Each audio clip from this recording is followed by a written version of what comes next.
오늘 하나님의 말씀은 마태복음 25장 14절에서 30절까지 말씀 보겠습니다. 마태복음 25장 14절부터 30절까지 말씀입니다. 제가 하나님의 말씀을 받들어 읽겠습니다.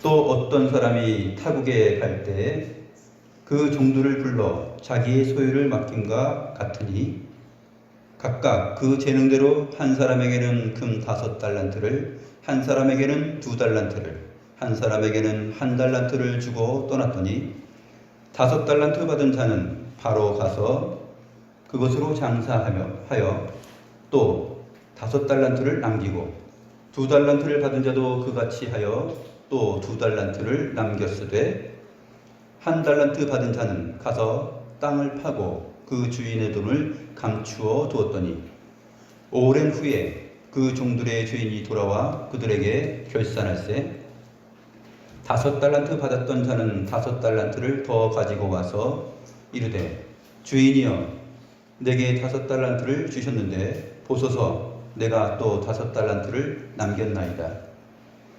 그 주인이 이르되 잘하였도다 착하고 충성된 종아 네가 작은 일에 충성하였음에 내가 많은 것을 네게 맡기리니 내 주인의 즐거움에 참여할지어다 하고 2달란트 받았던 자도 와서 이르되 주인이여 내게 2달란트를 주셨는데 보소서 내가 또 2달란트를 남겼나이다. 그 주인이 이르되 잘하였도다 착하고 충성된 종아 내가 작은 일에 충성하였음에 내가 많은 것을 내게 맡기리니 내 주인의 즐거움에 참여할지어다 하고 1달란트 받았던 자는 와서 이르되 주인이여 당신은 굳은 사람이라 심지 않은 데서 거두고 해치지 않은 데서 모으는 줄을 내가 알았으므로 두려워하여 나가서 당신의 달란트를 땅에 감추어 두었었나이다. 보소서 당신의 것을 가지셨나이다. 그 주인이 대답하여 이르되 악하고 게으른 종아 나는 심지 않은 데서 거두고 해치지 않은 데서 모으는 줄로 내가 알았느냐? 그러면 내가 마땅히 내 돈을 추리하는 자들에게나 맡겼다가 내가 돌아와서 내 원금과 이자를 받게 하였을 것이니라 하고 그에게서 그 1달란트를 빼앗아 10달란트 가진 자에게 주라.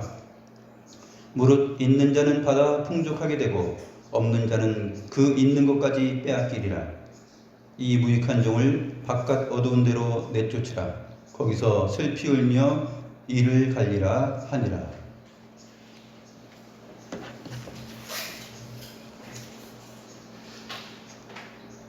오늘 우리가 살펴볼 예수님의 비유도 역시 계속 이어지는 주님의 감난산 위에서의 강설 가운데 나오는 비유입니다. 몇 번째 비유일까요? 3번째 비유입니다.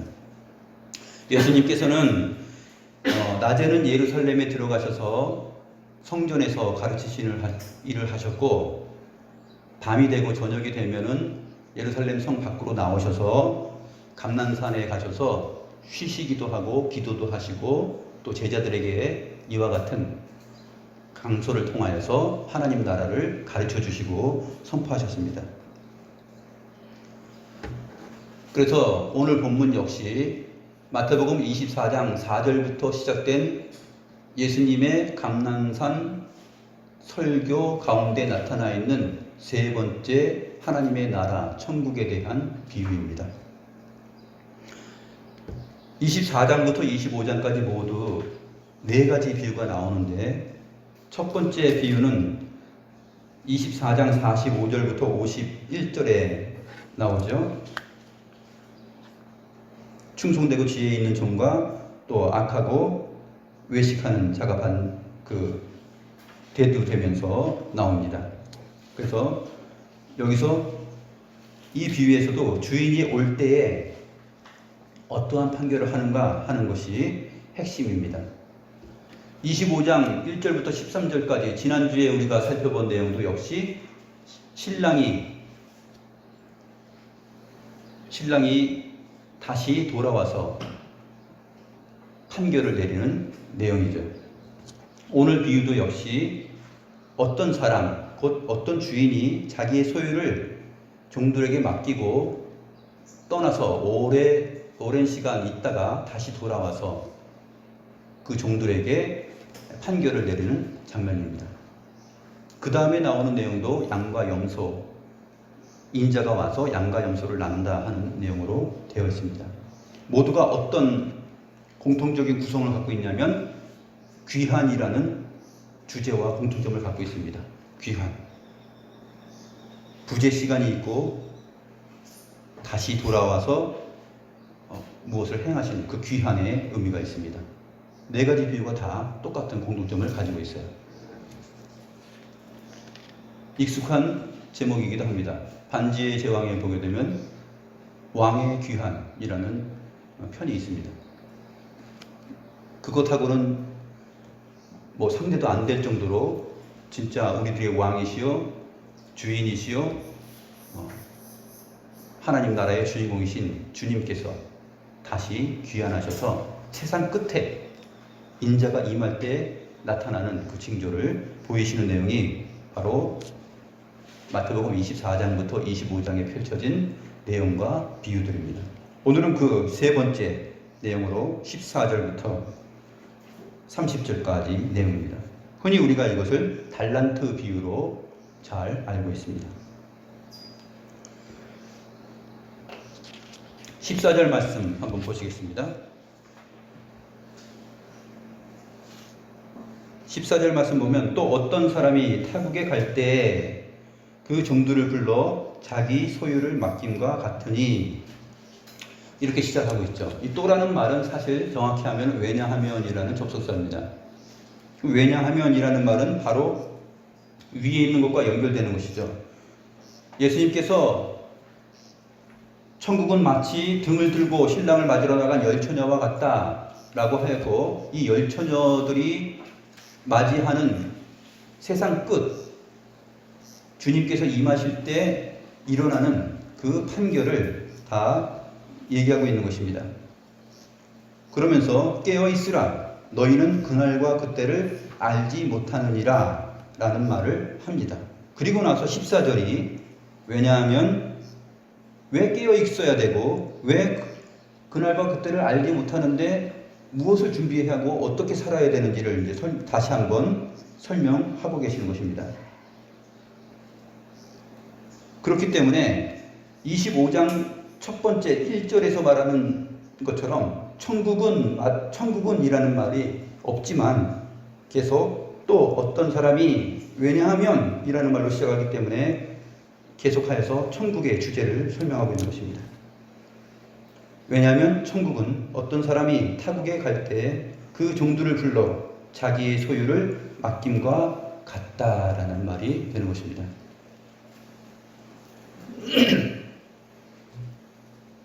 그래서 이 비유의 공통적인 주제가 왕의 어떤 사람의 부재와 또 그 주인공의 귀환에 있다고 했습니다.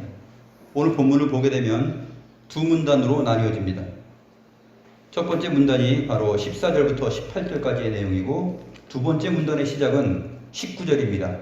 19절에 보면 오랜 후에 라는 말로 시작합니다. 오랜 후에 그 종들의 주인이 돌아와 그들과 결산할세.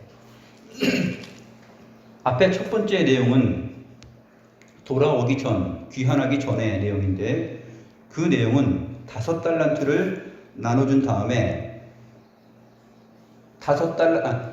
종들에게 달란트를 각각 나눠준 다음에 각각 달란트를 받은 그 종들이 행한 일을 기록하고 있습니다.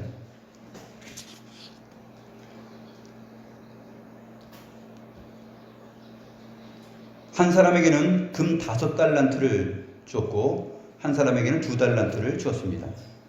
그리고 또 한 사람에게는 1달란트를 주고 떠났습니다. 여기 달란트라는 말은 예수님 당시에 그 화폐라기보다도 금덩어리거든요. 금덩어리인데 돈에 해당이 되는 것입니다. 1달란트의 금은 무게가 34kg 정도 돼요. 금 34kg이면은 여러분 생각해 보세요. 오늘날로 생각해도 꽤 엄청난 가치가 되는 것입니다. 금 한 달란트는 데나리온으로 계산을 하게 되면 6천 데나리온이에요. 한 데나리온이 얼마죠? 노동자 하루 품삯입니다. 한 데나리온이 노동자 하루 품삯인데 한 달란트는 6천 데나리온이에요. 그러면 얼마예요? 한 달란트가 하루 노동자 품삯에 한 데나리온이 노동자 품삯이라면 10만 원으로 계산하면은 6천 데나리온이면은 얼마예요? 6억 원이에요. 6억 원. 한 사람의 노동자가 20년 동안 일을 해야 될 돈이에요. 20년 동안 주일날 하루 쉬고 한 300일 정도 일을 해서 벌 수 있는 돈이에요. 6억 원. 그런데 이 주인께서 종들을 불러다 놓고 자기가 이제 먼 지역으로 떠나게 됩니다. 그러면서 종들에게 자기의 소유를 맡기고 갑니다. 어떤 사람에게는 5달란트. 5달란트면 얼마일까요? 한 사람이 100년 동안 일을 해서 버는 돈이에요. 6 곱하기 5 하면 30억이죠. 30억. 또 어떤 사람에게는 2달란트 줬어요. 2달란트 주면은 한 달란트가 6억이니까 2달란트면 얼마? 12억. 큰 돈이에요? 작은 돈이에요? 큰 돈이에요. 한 번도 우리 가운데 이 돈을 만져본 사람 없을 거예요. 혹시 있나요? 없어요. 만져봤어요? 없죠. 그 얼만큼인지 잘 몰라요. 이게 그렇게 엄청난 돈입니다. 그러면 이 주인은 부자예요, 가난한 사람이에요? 엄청난 부자예요. 종과 주인의 관계를 우리는 잘 알 수 있는데 주인이 종에게 자기의 이러한 소유를 다 맡긴다 하는 것은 주인의 인품과 인격을 말합니다. 그만큼 종을 자기의 파트너, 동업자로 생각을 하고 인정을 하는 거예요. 그래서 5달란트 맡기고 2달란트 맡기고 1달란트 맡긴 거예요.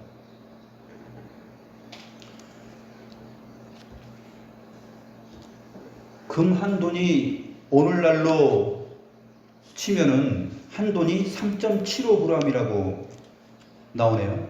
검색을 해보니까. 그리고 금 한 돈의 가격이 30만 원이에요. 요즘 시세가. 그러면 설교에 방해가 되니까 지금 머릿속으로 계산하지 마시고 나중에 계산해 보세요.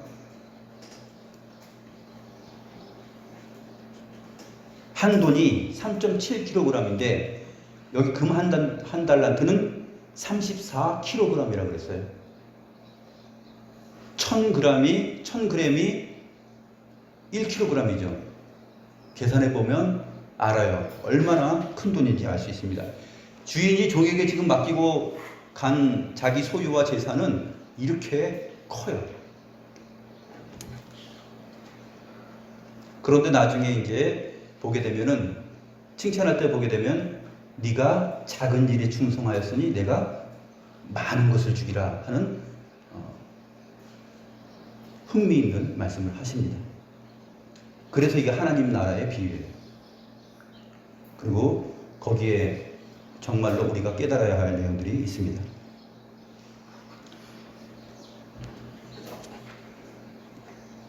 그래서 세 사람의 종에게 이렇게 나눠주고 갔는데 5달란트 받은 자가 바로 가서 일을 했습니다. 그렇게 해서 장사하여서 5달란트를 남겼어요. 2달란트 받은 사람도 바로 가서 그와 같이 하여서 2달란트를 남겼어요.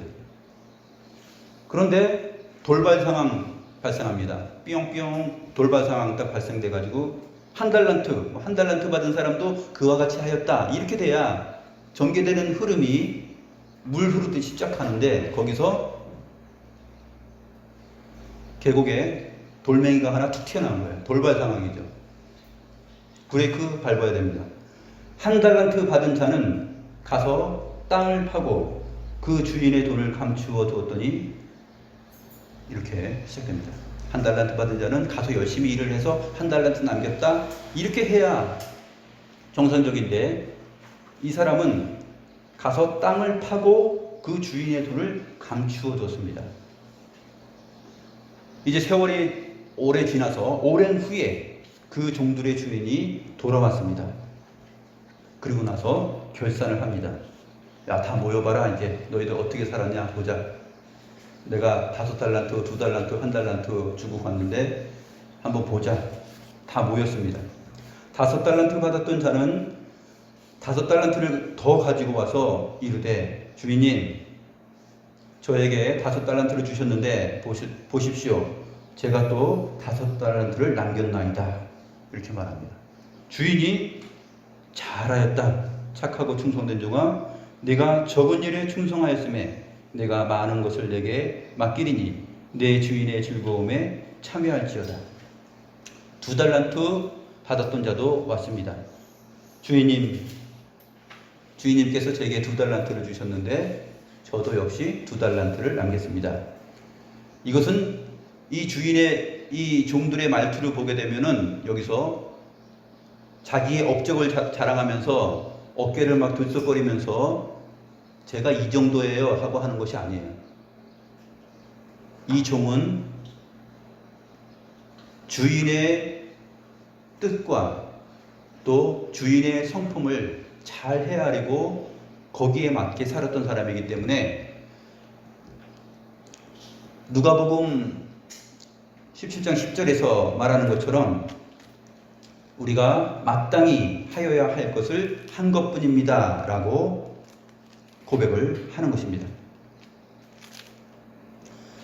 누가복음 17장 10절에 보게 되면 이와 같이 너희도 명령받은 것을 다 행한 후에 이르기를 우리는 무익한 종이라 우리가 하여야 할 일을 한 것뿐이니라 할지니라.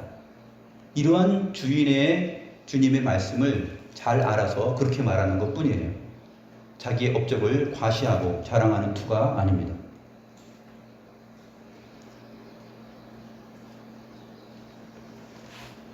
먼저 칭찬을 받는 두 사람을 우리가 한번 살펴보고 주인의 말을 살펴보도록 하겠습니다. 주인의 말을 주목할 필요가 있는데 잘하였도다 착하고 충성된 종아 내가 적은 일에 충성하였음에 내가 많은 것을 내게 맡기리니 내 주인의 즐거움에 참여할지어다. 잘하였다라고 칭찬합니다. 그리고 착하고 충성된 종이라고 말합니다. 나중에 우리가 살펴보겠지만 나중에 1달란트 받았던 자에게는 악하고 게으른 종이라고 말합니다. 서로 대비가 되죠. 착하고 충성된 종. 그런데 우리가 눈여겨볼 표현이 있는데 네가 적은 일에 충성하였음에 라는 말이에요. 이 달란트가 얼마나 큰 액수인지 살펴보았죠. 그런데 그게 적은 일에 충성한 것이라고 주인이 표현합니다. 그러면 이 말을 통해서 우리는 어떤 힌트를 얻을 수 있냐면 도대체 뭐야? 이 주인은 얼마나 갑부야? 이 주인은 도대체 얼마만큼의 재산을 소유하고 있는 분이야? 하는 궁금증이 생기는 거예요. 한 사람 노동자가 20년, 40년, 100년 일해서 벌 수 있는 돈, 그러한 엄청난 수억을 맡기고 훌훌 떠나서 여행하고 오래 있다가 돌아와서 종들을 만날 수 있는 사람이라면 엄청나게 통이 크거나 몇십억 정도는 그냥 용돈 정도로 생각할 수 있는 그 정도의 사람이겠구나 하는 느낌을 받습니다. 내가 적은 일에 충성하였음에 내가 많은 것을 내게 맡기리니.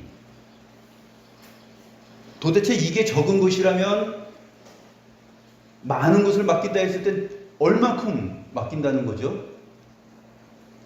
5달란트를 준 종에게는 얼마큼 맡길 수 있을까요? 500달란트, 5,000달란트, 5만 달란트도 맡길 수 있는 거예요. 그만큼 부유한 분이에요. 그래서 이 비유를 듣는 청중들은 어떻게 생각했겠어요? 글쩍글쩍 하면서, 야, 뭐 주인이 종에게 맡기고 가는 일은 우리에게 주변에 있을 수 있는 일인데 이 달란트를 맡겼다?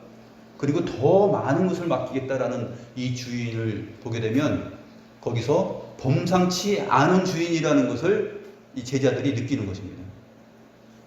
이거는 이러한 주인은 이 세상 땅에서 우리가 범접할 수 없는 그러한 존재구나라는 것을 이 비유를 통해서 느끼게 하는 거예요. 물론 오늘날 우리 주변에 엄청난 재산을 갖고 있는 재벌가들도 있지만 그것과 비교해서 하는 것이 아니라 이 비유의 핵심은 바로 그것이에요. 이 주인은 어쩌면 땅에 속한 분이 아니겠구나 하는 것이 이 비유의 포인트입니다. 참으로 부유한 분이시고 더 많은 것을 맡길 수 있는 분이에요. 왜 그렇습니까? 제자들이 주님께 주께서 임하실 때에 세상 끝에 어떤 일이 있습니까? 라는 말에 대한 설명이기 때문에 그렇습니다. 미리 말하면 세상을 심판하고 새 하늘과 새 땅을 우리에게 가져다 주시면서 우리에게 그것을 맡아서 주와 함께 통치하라고 하는 그러한 완성된 하나님의 나라의 내용을 지금 보여주고 있는 것입니다.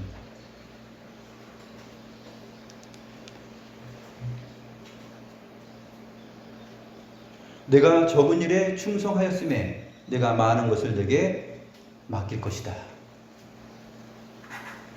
이 적은 것은 하나님의 시각에서요. 하나님 나라에서의 시각입니다. 이 땅에서 5달란트 받고 2달란트 받고 주인으로부터 받고 살아가는 주님의 제자들, 하나님의 백성들이 받고 있는 그 달란트에 해당되는 것은 나중에 장차 올 새하늘과 새 땅 안에서 주님께서 다시 주실 것에 비하면 지극히 적은 것이에요. 그래서 주님께서는 비유를 통해서 네가 적은 것에 충성하였으니 내가 많은 것으로 맡길 것이다 라는 이러한 비밀스러운 말을 하는 것입니다. 주인의 칭찬은 여기서 머물지 않습니다. 마지막에 보게 되면 21절 끝에 내 주인의 즐거움에 참여할지어다. 주인의 즐거움에 참여할지어다 이렇게 말합니다. 종은 제 아무리 뛰어나고 머리가 좋고 힘이 세고 일을 잘해도 종일 뿐이에요. 종과 주인의 관계는 그렇습니다. 그래서 종은 제 아무리 뛰어난 종이라 그래도 주인 가까이 와서 주인을 섬기는 자의 위치이지 주인과 대등하게 음식을 먹고 나누면서 한 자리에서 즐거워할 수 있는 존재는 아니에요. 그런데 주님께서 이렇게 비유로 말씀하십니다. 내 주인의 즐거움에 참여할지어다. 이 말은 무슨 말과 같냐면 이제 너는 종이 아니라 내 자녀와 같다라는 뜻이에요. 내 자녀이다. 내 아들이다. 내 딸이다. 그런 표현이에요. 주인의 즐거움에 참여할지어다. 주님께서 주님의 임하실 때 세상 끝에 이러한 결산을 하시고 착하고 충성된 종이라 일컫는 주의 제자들에게 이러한 대우를 하신다는 것입니다.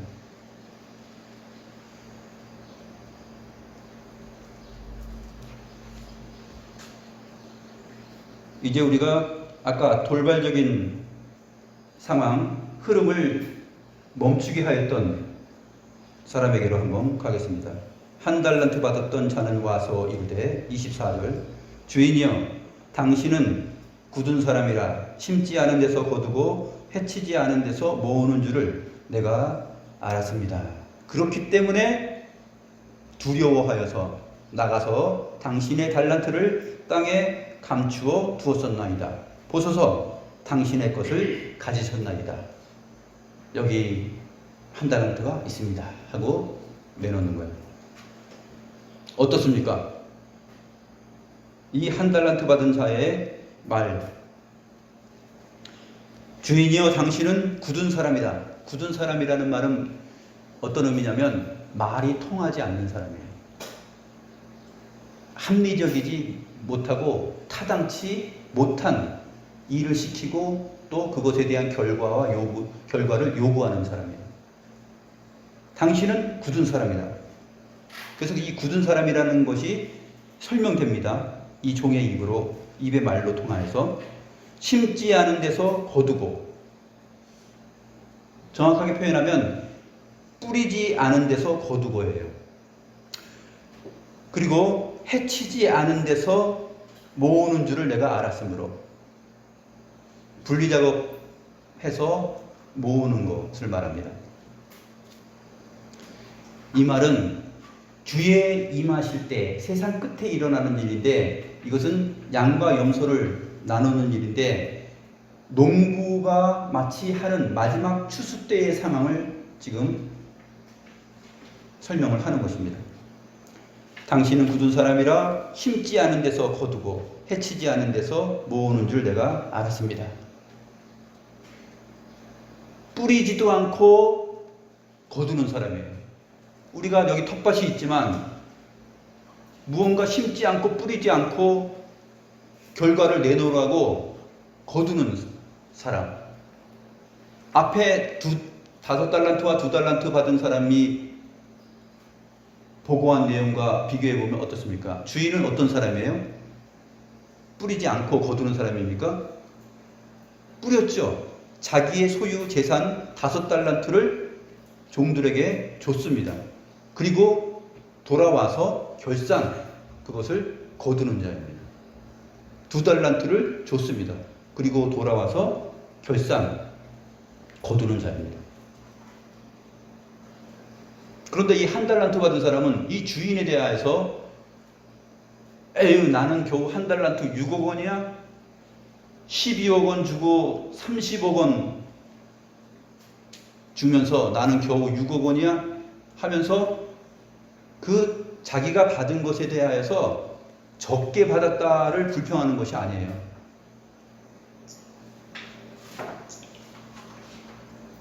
이 사람은 오히려 이 종 자신이 억지를 부리는 거예요. 주인이 억지를 부리는 것이 아니라 이 종 자신이 굳은 사람이 억지를 부리는 사람이에요. 분명히 심을 것을 줬는데, 심었는데 거두는 일을 안 한 거예요. 거둘 수 있는 일을 안 한 것이죠. 자기가 말한 주인의 인격이 곧 자기의 인격인 사람이에요. 해치지 않은 데서 모으는 줄 알았다라는 말은 무엇이냐면 키질하는 거예요. 곡식을 이제 거둔 다음에 그 다음에 키질 하잖아요. 키질을 하면 분리하는 작업을 합니다. 분리하는 것인데 그것이 해치는 것이에요. 키질을 하면은 어떻게 됩니까?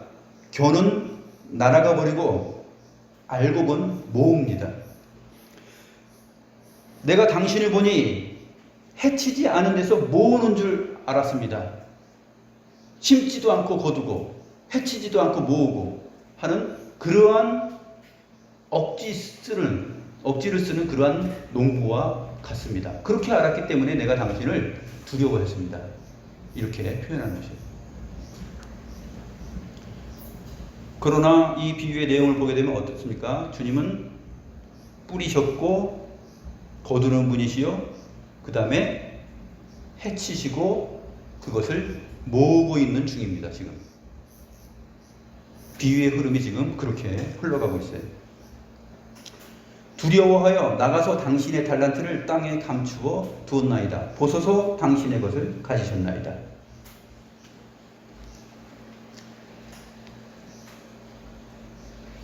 악하고 억지 부리는 사람의 특성이 뭐냐면 합리적이지 못하다는 뜻이에요.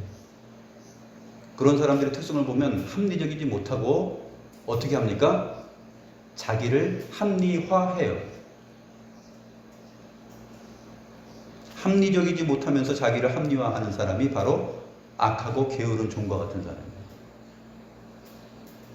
주인은 지혜롭고 선하고 부유하고 또 인정이 많고 선하신 분입니다. 합리적이신 분이시죠.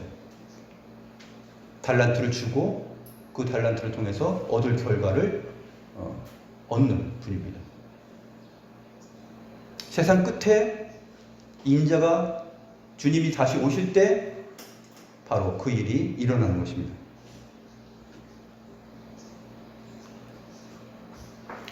직장 생활이든지 교회 생활이든지 다 보세요. 악하고 게으른 자에게 해당되는 사람은 남의 탓하고 누구 때문에 내가 이런다.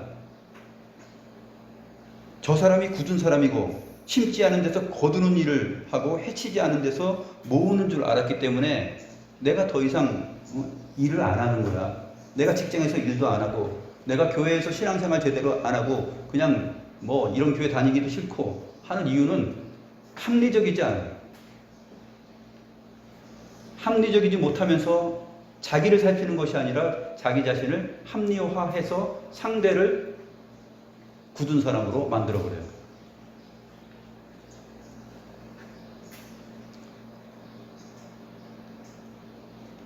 이제 주인이 이 악하고 게으른 종이 한 말을 그대로 가지고서 종에게 답을 합니다. 그 주인이 대답하여 이르되 악하고 게으른 종아, 나는 심지 않은 데서 거두고 해치지 않은 데서 모으는 줄로 내가 알았느냐? 그러면 네가 마땅히 내 도를 치리하는 자들에게나 맡겼다가 내가 돌아와서 내 원금과 이자를 받게 하였을 것이니라. 이 당시에 은행 제도가 있었어요. 돈을 맡아서 치리하는 자들이 있었습니다. 그래서 정말로 이 악하고 게으른 종이 한 달란트 받은 사람이 땅 속에다가 이것을 감추어 두지 않고 할 수 있는 일이 있었습니다. 정말 주인을 그러한 사람이라고 생각했다면 어떻게 일을 해야 돼요?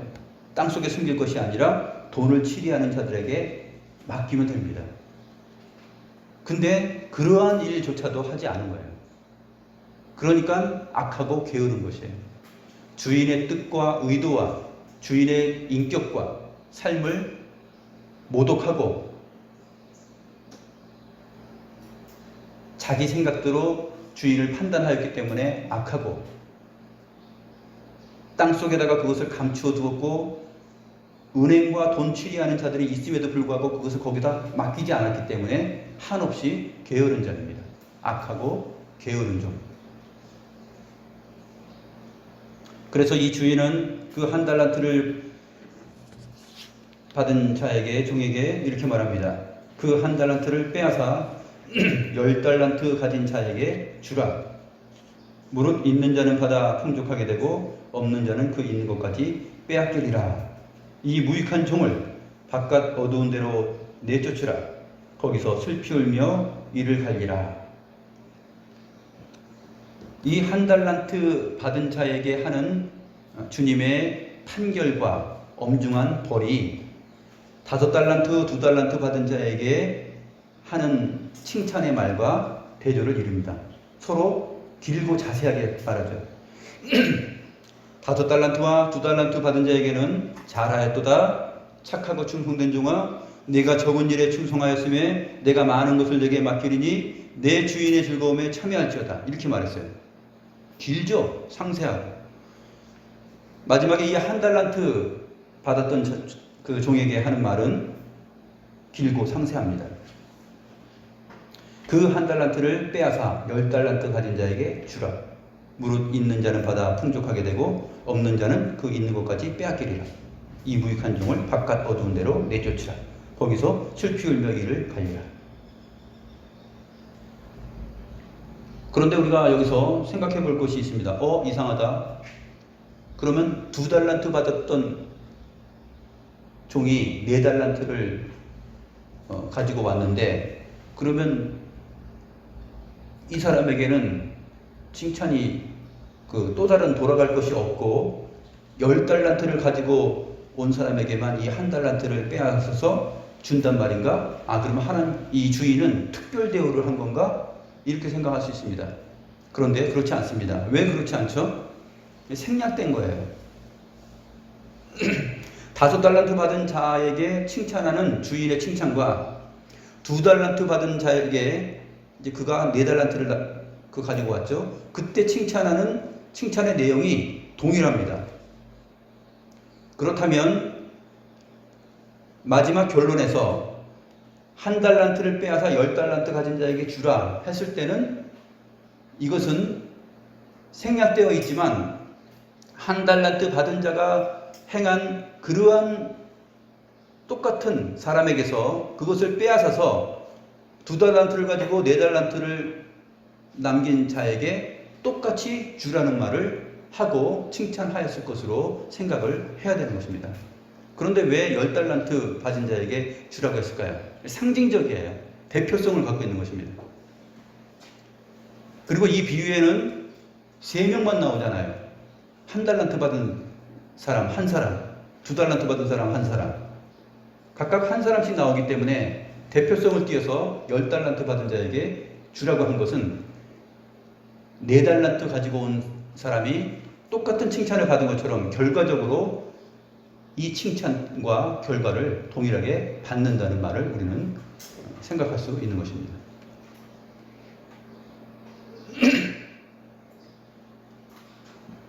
또 한 가지 주목할 것은 29절에 무릇 있는 자는 받아 풍족하게 되고 없는 자는 그 있는 것까지 빼앗기리라 라는 말에서 있는 자와 없는 자입니다. 뭐가 있는 자고 뭐가 없는 자죠? 있는 자는 받아 풍족하게 되고 없는 자는 그 있는 것까지 빼앗기리라. 무엇이 있고 무엇이 없다는 말인가? 첫 번째로 있는 자는 무엇이 있는 자이냐면 그 주인을 선하고 인자하고 또 굳은 사람이 아니고 심은 다음에 거두는 분이시고 또 해치고서 모으는 분이라는 것을 알고 있는 자예요. 주인에 대해서 그렇게 알고 있는 자예요.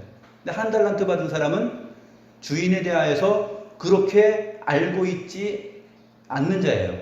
그러한 알미 없는 자입니다.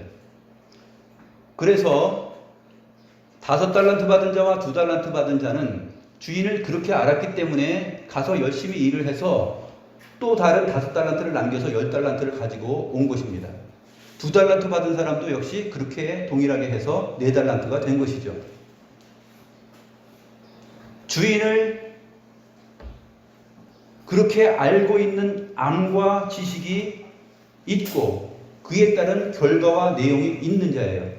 그래서 있는 자는 받아서 풍족하게 된다는 것입니다. 오히려 주님의 것을 더 받아서 풍족하게 된다.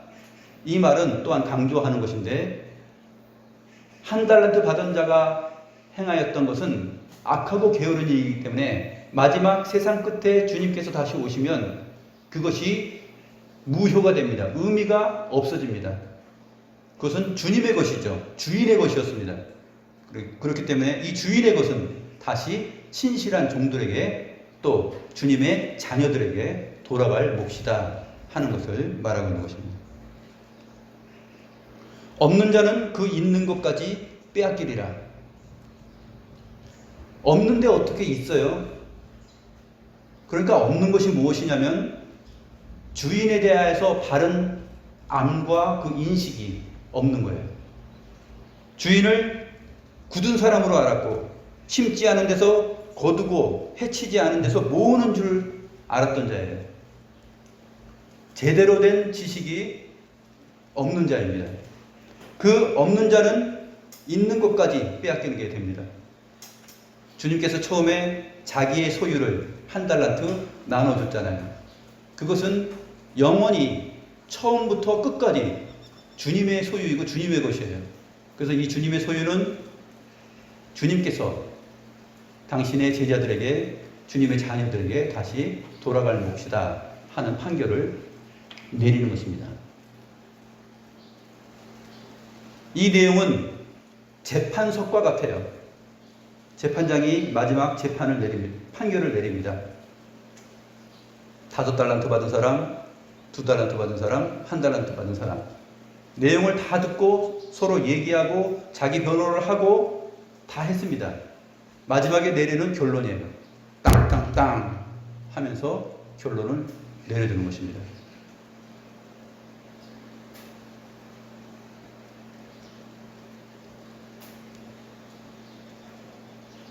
그렇다면 달란트는 뭘까요? 달란트가 이제 영어로는 탤런트로 돼서 재능이나 그러한 것으로 이렇게 번역이 되죠. 이 달란트가 사실은 영어로 이제 탤런트로 바뀌게 됐는데 의미가 연결이 됩니다. 각각 사람에게 하나님께서는 생명을 주시고 존재와 가치를 주셨습니다. 건강도 주시고 그 다음에 재물도 주시고 돈도 주시고 지식도 주시고 정서도 주십니다. 그리고 실력도 주십니다. 주님께서는 어떤 사람에게는 5달란트와 같은 그러한 실력과 재능과 인격과 성품과 또 건강과 목숨과 돈을, 재물을 주십니다. 어떤 사람에게는 2달란트에 해당하는 그러한 탤런트를 줍니다. 어떤 사람은 1달란트 줍니다. 결코 이 땅에서 우리가 주인이신 주님께로부터 받은 이 달란트는 결코 적은 것이 아닙니다. 최소한 6억이요, 최소한 12억이요, 또 30억에 해당됩니다. 우리가 20년, 40년, 100년 일을 해서 모을 수 있는 돈이에요. 종의 신분인 우리에게 주인이 그만큼 주고 맡겼다는 것은 우리를 사랑하고 우리에게 큰 은혜를 베푼 것입니다. 우리는 하나님께서 우리에게 주신 우리의 존재와 가치를 오해하면 안 돼요.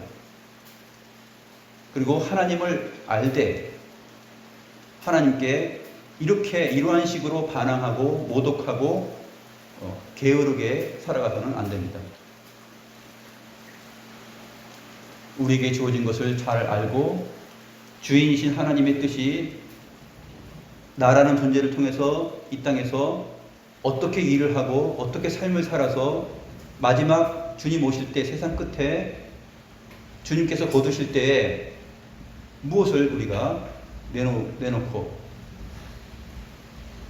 충성된 잘하였도다 착하고 충성된 종아 내가 적은 일에 충성하였음에 내가 많은 것을 내게 맡기리니 내 주인의 즐거움에 참여할지어다 라고 하는 그러한 진정한 거둠과 모험을 우리가 받을 수 있겠는가 하는 것이에요.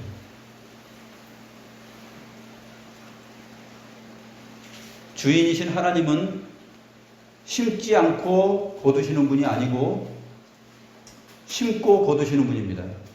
해치지 않고 모으시는 분이 아니라 해치면서 모으고 계신 분이에요. 마지막 때에 주님은 그렇게 하십니다. 천국은 그와 같은 것입니다.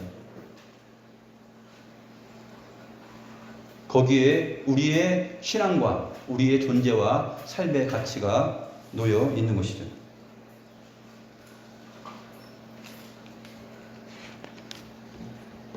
제가 얼마 전에 강원도 정선에 이인옥 할머니의 기사를 본 적이 있습니다.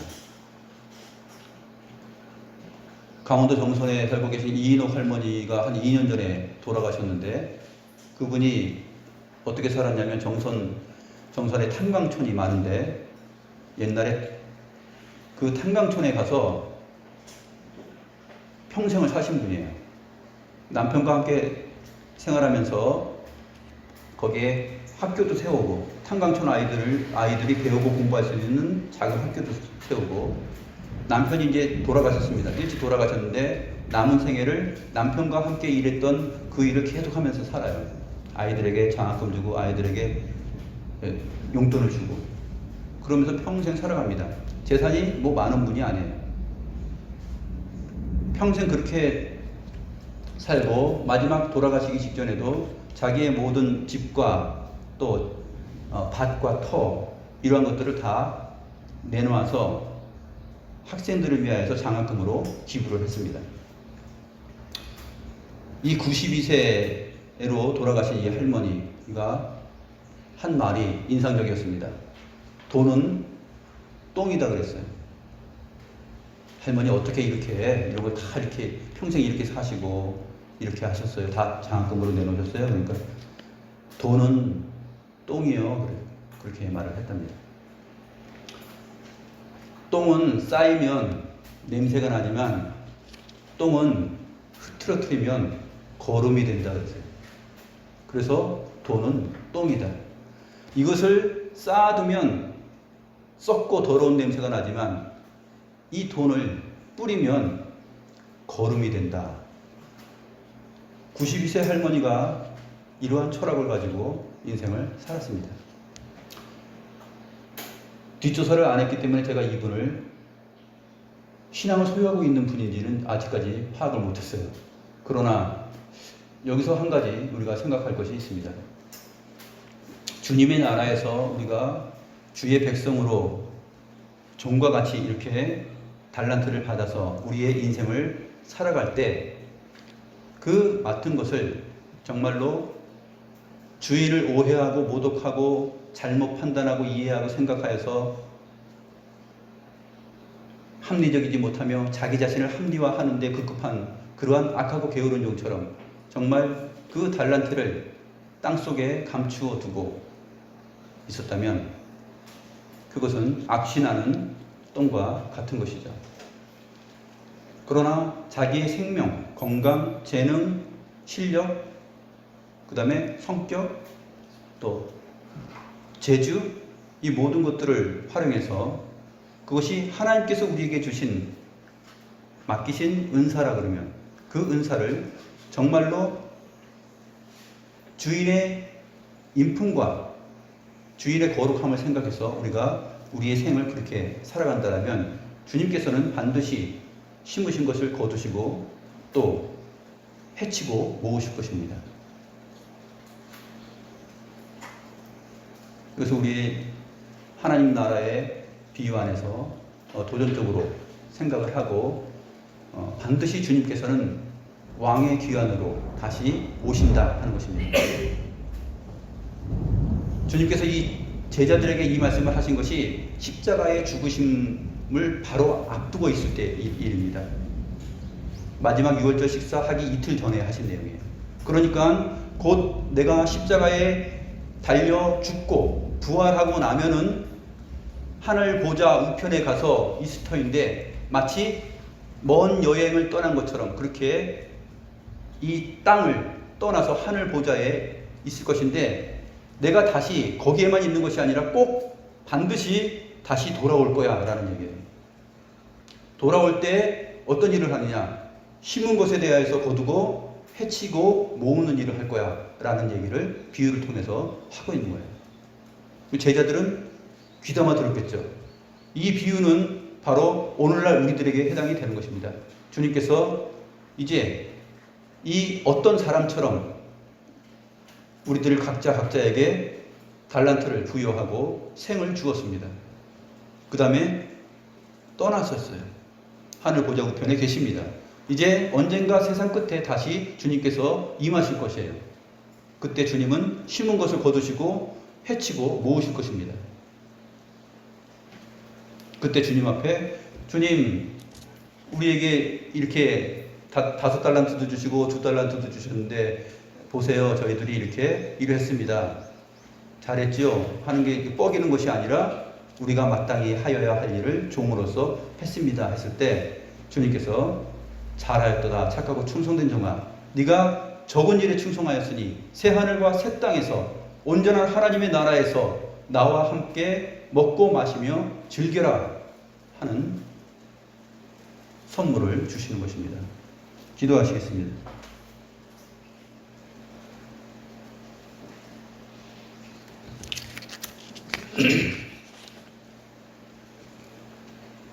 거룩하신 주님, 세상 끝에 다시 오실 주님께서 저희에게 주신 달란트가 5인지 2개인지 하나인지 저희들은 모릅니다.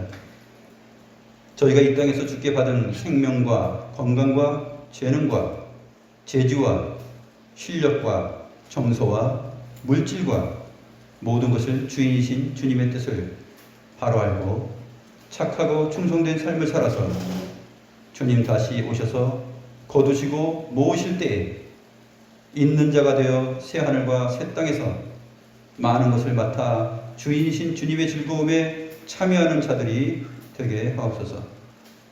다시 오실 우리 구주 예수 그리스도의 이름으로 기도드리옵나이다. 아멘.